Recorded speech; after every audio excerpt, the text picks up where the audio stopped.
Having arrived at their home in Nazareth, where the Princess of Heaven had inherited the possessions and estates of her blessed parents, they were welcomed and visited by their friends and relatives with the joyful congratulations customary on such occasions. After they had in a most holy manner complied with the natural duties of friendship and politeness, and satisfied the worldly obligations connected with the conversation and intercourse of their fellow men, the two most holy spouses, Joseph and Mary, were left at leisure and to their own counsel in their house.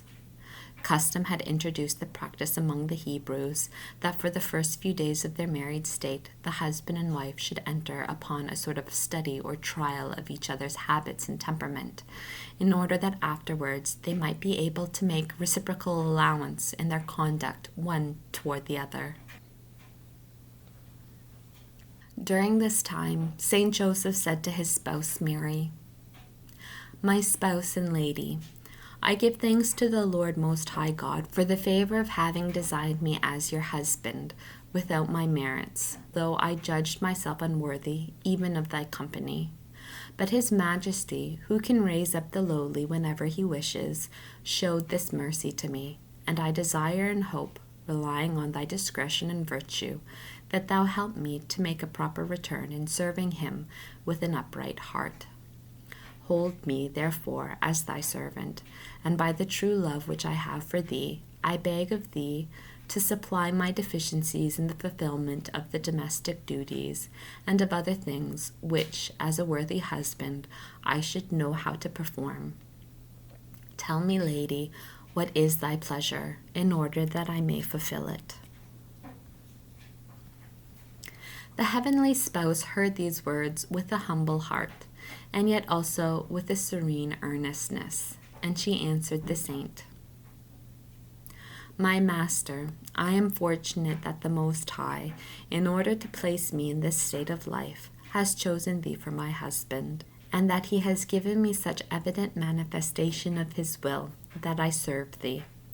But if thou givest me leave, I will speak of my thoughts and intentions, which I wish to manifest to thee for this purpose." The Most High forestalled the sincere and upright heart of Saint Joseph with his grace, and inflamed it anew with divine love through the word of Most Holy Mary, and he answered her, saying, "Speak, lady, thy servant hears." On this occasion, the mistress of the world was surrounded by the 1,000 angels of her guard in visible form. She had asked them to be present in that manner because the Lord, in order that the most pure Virgin might act with greater grace and merit, had permitted her to feel the respect and reverence with which she was bound to speak to her husband, and left her to the natural shyness and dread which she always felt in speaking to men alone, for she had never done this, except perhaps by accident, with the high priest. The holy angels obeyed their queen, and, visible only to her, stood in attendance. In this glorious company she spoke to her spouse, Saint Joseph, and said to him, "My lord and spouse, it is just that we give praise and glory with all reverence to our God and Creator, who is infinite in goodness and incomprehensible in his judgments. To us, who are so needy, he has manifested his greatness and mercy in choosing us for his service. I acknowledge myself among all creatures as more beholden and indebted to him than all others, more than all of them together. For, meriting less, I have received from his liberal hand more than they. At a tender age, being compelled thereto by the force of this truth, which, with the knowledge of the deceitfulness of visible things, his divine light made known to me, I consecrated myself to God by a perpetual vow of chastity in body and soul. His I am, and him I acknowledge as my spouse and Lord, with fixed resolve to preserve for him my chastity.